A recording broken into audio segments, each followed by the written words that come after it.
Die Sonderermittler der österreichischen Militärpolizei schätzen und nutzen das Fort- und Weiterbildungsangebot der Feldjäger der deutschen Bundeswehr sehr gerne.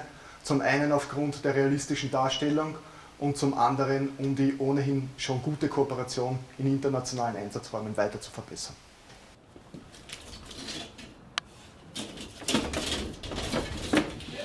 Hier?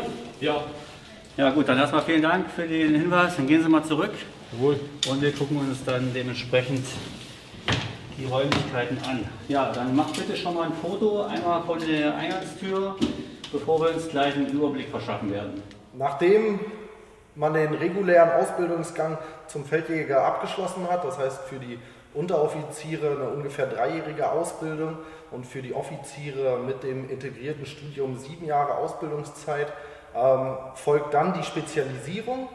Die wird durchgeführt an der Schule für Feldjäger und Stabsdienst der Bundeswehr in Hannover, und der Grundlehrgang zum Ermittler, der dauert insgesamt 6 Wochen, aber das sei an der Stelle klar gesagt, das ist nur die Basisbefähigung, dazu kommen noch Aufbau- und Weiterbildungslehrgänge. Ein besonderer Augenmerk dabei nochmal auf die Schließeinrichtung, auf die Türklinke, und dann werden wir dementsprechend mal eine erste In-Augenscheinnahme durchführen. So, danke. Okay, dann dokumentiere bitte für mich einmal. Die Tür ist verschlossen beim Eintreffen. Es ist keine sichtbare objektive Spurenlage zu sehen, und dann gucken wir einmal rein. Okay. Gut, also es ist wie vom Anrufer am Telefon beschrieben. Es ist eine relativ starke Verwüstung innerhalb des Schließbüros aufzufinden. Die Beleuchtungseinrichtung beim Betreten der Räumlichkeit ist eingeschalten. Das Fenster ist offensichtlich ersten Augenscheinnahme nach geschlossen. Um da keine weiteren Eintragungen vorzunehmen, einmal die Schuhüberzieher drüber und dann bitte einmal schon mal die Rundumaufnahmen durchführen.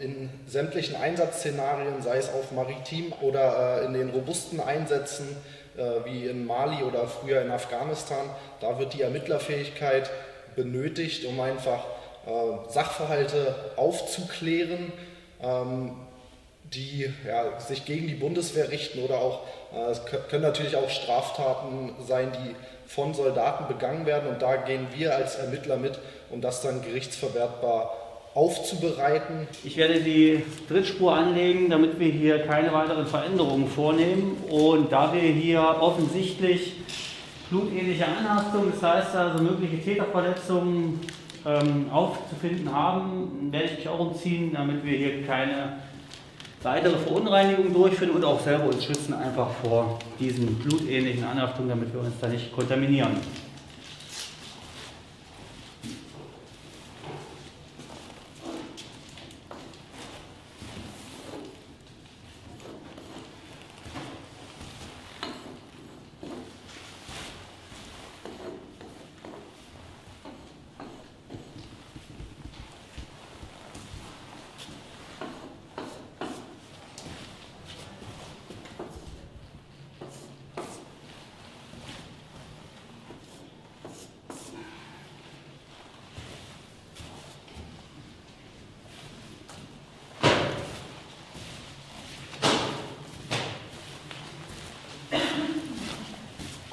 Wir haben uns jetzt eingerichtet zur zeitlich begrenzten Tatortaufnahme. Dazu haben wir ja diese Behelfsunterlage benutzt, damit wir unsere eigenen Ausrüstungsgegenstände nicht kontaminieren und dementsprechend hier sauber die Einzeltätigkeiten bei der Tatortaufnahme und Spurensicherung abarbeiten können. Wir werden jetzt beginnen quasi mit der Fotografie, und nach der Fotografie werden wir, nachdem wir die einzelnen Spurenbereiche eingeteilt haben, uns mit der gedanklichen Rekonstruktion auseinandersetzen, um dann die Spurensuche zu betreiben. Einmal bitte die Fotodokumentation durchführen, dann kann ich unmittelbar am Anspruch mit der Spurensuche beginnen. Ich fasse für mich hier schon mal zusammen. Wie von dem Kompaniefeldwebel gemeldet, handelt es sich augenscheinlich hier nach der ersten Datenstandsaufnahme um ein Einbruchsdelikt. Es wurde gemeldet, dass die Kompaniekasse aufgebrochen wurde und der Inhalt dementsprechend entwendet. Das lässt die erste sichtbare objektive Spurenlage auch Rückschlüsse darauf zu, denn hier befindet sich die Kasse auf 2 Ebenen, einmal Teile davon auf dem Fußboden mit Restständen von Münzen und wir haben hier noch ein Unterteil aufgebrochen auf dem Tisch. Das Ganze versehen mit blutähnlichen Anhaftungen. Es ist also davon auszugehen, dass der oder die handelnden Personen sich bei dem gewaltsamen Öffnen hier verletzt haben könnten. Was man auf jeden Fall braucht, ist ein außerordentliches Maß an Umsicht und Detailverliebtheit. Also wer einen Sachverhalt vernünftig ausermitteln möchte, der muss schnell in der Lage sein, einen Ereignisort zu erkennen, sich ein Bild darüber zu machen, was sind hier wichtige Details, was ist für mich notwendig, was muss ich mitnehmen, was sind eventuell Informationen, die für mich überflüssig sind. Und dafür muss man im Kopf schnell sein, flexibel sein und auch eher eine gewisse Detailverliebtheit haben. Und das sei noch dazu gesagt. Ungefähr 30% unserer Arbeit sind die tatsächliche Tatortarbeit und was ganz viel ausmacht, 70% ungefähr, ist die Arbeit am Computer. Also da ist viel Recherche dabei, das Verfassen von Berichten. Dann fange ich an, die sichtbare objektive Spurenlage zu kennzeichnen.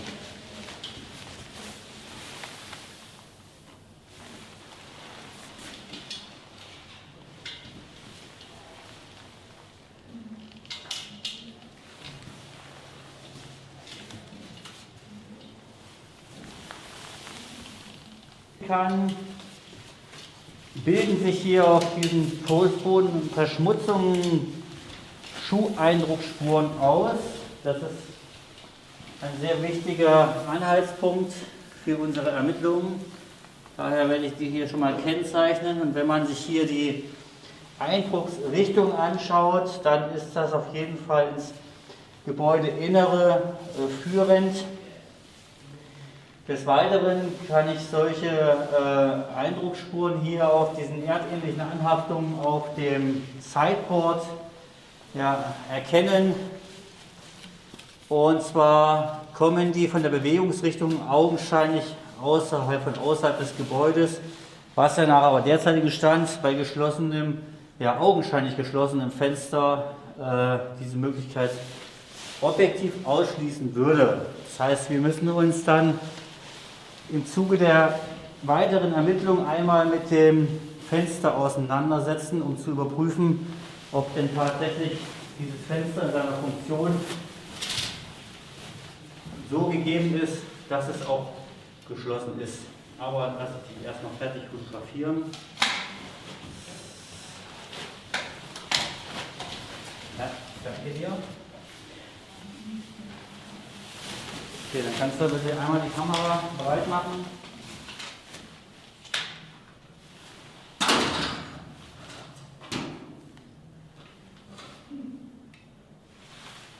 Gut. So, dann bitte einmal das Foto, Schloss und Fließzylinder. Erkennt man keine großartigen Beschädigungen, aber hier kann man ganz klar erkennen, dass mittels eines Brechwerkzeuges, was in einer späteren Untersuchung vielleicht sogar diesem Stemmeisen zugeordnet werden kann, das muss man dann sehen nach der technischen Analyse, hier gearbeitet worden ist. Das würde auch erklären, warum die Holme ausgebrochen sind und der Schrank dementsprechend geöffnet ist. Also der ist also nur zugezogen. Das heißt, wir können uns das jetzt mal genau angucken. Ja, und können dann hier ganz klar die Aufbruchbeschädigungen erkennen, die wir auch gleich fotodokumentarisch nochmal festhalten werden. Und können davon ausgehen, die Aussage vom Spieß, dass dieser Schrank gewaltsam geöffnet worden ist, lässt sich durch diese objektive Spurenlage tatsächlich zusammenführen. Also in diesem Bereich befindet sich eine Griffspur von außen angegriffen. Können wir also davon ausgehen, dass eventuell auch an diesem Fenster möglicherweise manipuliert worden ist. Das Ganze würde ich jetzt mal überprüfen, oder würdest du das mal bitte überprüfen von deiner Position aus? einmal gucken, dass du dich vielleicht an einer nicht behafteten Seite des Fensterrahmens mal versuchst, das Fenster aufzuziehen. Okay, ja, das lässt tatsächlich meiner Vermutung ein bisschen Nachdruck geben, dass offensichtlich an diesem Fenster manipuliert worden ist. Das heißt, die Verschlusseinrichtung, die Griffrichtung zeigt eindeutig in die Position verschlossen, sodass für den geneigten Beobachter dieses Fenster als verschlossen galt.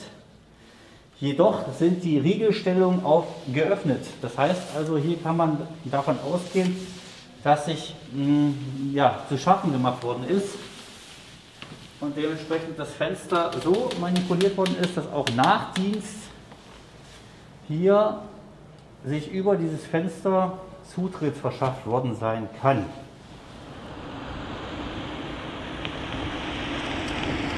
Die Schuheindruckspurensicherung vornehmen, die meine Kameradin schon einmal im Gelände markiert hat, die tatsächlich Rückschlüsse darauf zulassen, ob sich über das Fenster Zugang zum Ereignisort im eigentlichen Sinne gewährt worden ist oder nicht.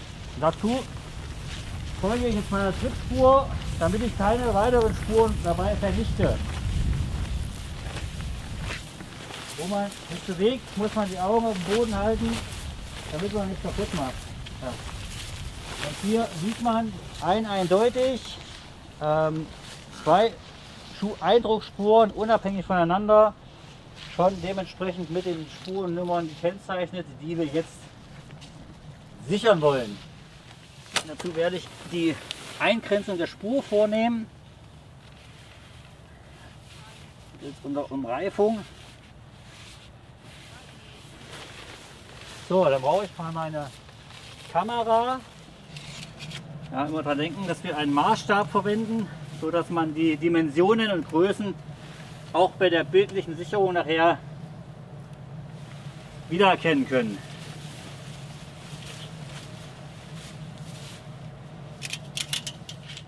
So, wir fotografieren ausschließlich im Bereich 50 mm. Der Maßstab ist klar zu erkennen. Dann können wir jetzt hier eine saubere Bilddokumentation durchführen. So, damit dann dementsprechend unser Gips nicht sich kampfkräftig mit der Erde verbindet, erfolgt zuerst mal die Trennung. Und dazu nimmt man ein Silikon-Trennspray. Dabei ist es wichtig, nur so weit auf die Spur einzuwirken, dass durch den Treibgasdruck die Spur nicht zerstört wird. Was hier relativ gut ist, weil es eine sehr feuchte Spur ist.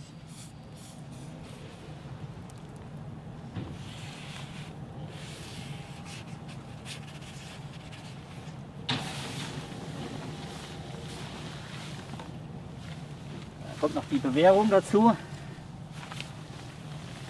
und der dementsprechende Griff.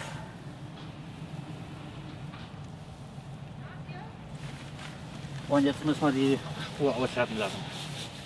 Die Schuheindrucksspur ist gelungen. Wir konnten dementsprechend dieses Profil herausarbeiten in der ersten groben Reinigung. Und jetzt werde ich mittels Pinsel und Pinzette so diese groben Verunreinigungen hier nochmal entfernen und schon mal die ersten Einzelmerkmale dieser Eindrucksspur in Augenschein nehmen, um sie dann in einem weiteren Verfahren als negativ fotografisch zu sichern und dann mit einer möglichen Datenbank zu überprüfen. Oder vielleicht haben wir hier ja schon mehrere Eindruckspuren der gleichen Art, mit der wir sie dementsprechend abgleichen können. So, ja, an dieser Schuheindrucksspur kann man so diese Einzelmerkmale, die so eine Spur hinterlässt, quasi erkennen. Also erstmal sieht man hier ganz klar ein Profil. Man kann in den Profil sogar einzelne Riefen erkennen, also ein ganz klares Relief. Und wie jetzt hier an dieser Schuheindrucksspur sieht man ein ganz klares Ablaufverhalten. Das heißt, hier wird der Schuh quasi nach links außen über die Ferse abgelaufen. Das sieht man hier an dieser glatten Oberfläche. Also könnte man hier von dem Senkspreizfuß ausgehen oder dergleichen. Das heißt also auch Rückschlüsse auf das Gehverhalten des Trägers des Schuhs schließen. Wir möchten jetzt gerne die Fingerspur auf dem Glas mit den blutähnlichen Anhaftungen auf dem Tisch des Körperliebeswebels sichern. Dazu bräuchte ich einmal bitte die Nummer. Das ist die 1 Punkt 1 Punkt 1 Punkt 1 Punkt 1 Punkt 3 Punkt 3 Punkt 3. Punkt 3. Jawohl, okay, das habe ich so verstanden.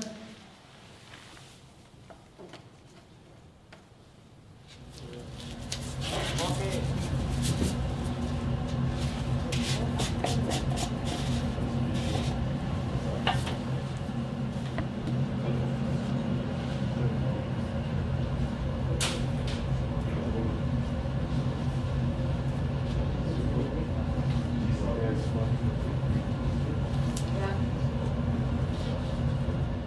Das Faszinierende in der Tatortarbeit und schwerpunktmäßig Forensik ist, mit welchen Mitteln man tatsächlich Spuren sichtbar machen kann, von denen man vorher nicht gedacht hätte, dass sie da wären. Da gibt es chemische Prozesse, die beispielsweise Fingerspuren oder daktyloskopische Spuren, wie wir sie nennen, wieder sichtbar machen kann, nach Monaten gegebenenfalls. Und was da technisch möglich ist, das ist wirklich beeindruckend. Und dann hat man natürlich immer im Hinterkopf, dass man einen Vorfall, ein Ereignis, wie auch immer es ausgestaltet sei, aufklären kann. Und dieser Aufklärungsgedanke, das ist das, worauf wir hinarbeiten.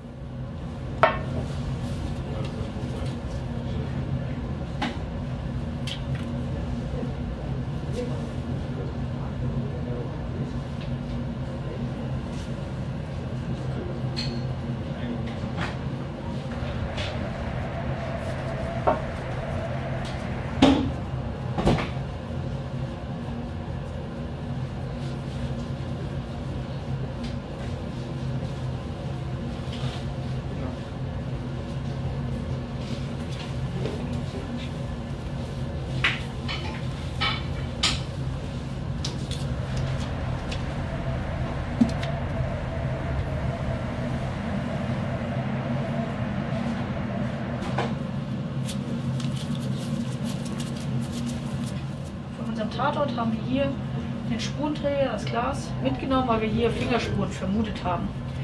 Diese Fingerspuren haben wir mittels Rußpulver und einer Marabu-Feder konnten wir diese Fingerspur sichtbar machen, und mittels so einer Spurensicherungsfolie hat man jetzt hier den Fingerabdruck von dem Glas nehmen können. Und das kann man jetzt im weiteren Verlauf, kann man das einscannen und dann mittels einem Programm, zum Identifizierungsprogramm, kann man dann gegebenenfalls vorhandene Fingerabdrücke, die wir in dieses Programm auf dieser Datenbank eingespeichert haben, miteinander vergleichen. Zum Abschluss der Spurensicherung, bevor wir den Spurenträger als Beweismittel verpacken und dann dementsprechend Behörden und Organisationen mit Sicherheitsaufgaben zur Verfügung stellen. Zur weiteren Auswertung machen wir jetzt noch eine Lichtbildaufnahme auf unserer Reproduktionsanlage, um den sichtbar gemachten Fingerabdruck hier auch fotografisch als Beweis nochmal nachzuhalten, und dann bereiten wir den Spurenträger zum Versand vor. Die Feldjägerschule in Hannover hat ein unglaublich hochqualifiziertes Personal. Das heißt, wir haben da wirklich mit Vollprofis gearbeitet, und nicht nur innerhalb der Feldjägertruppe, sondern die Medizinische Hochschule Hannover hat da im Teilbereich der Obduktion unterstützt. Da kamen Ermittler von der Polizei, von den BKAs, und diese Fachexpertise, die da zusammenkommt, die ist wirklich beeindruckend. Da fühlt man sich gut gerüstet für die Aufgaben, die einem eventuell in Zukunft entgegentreten.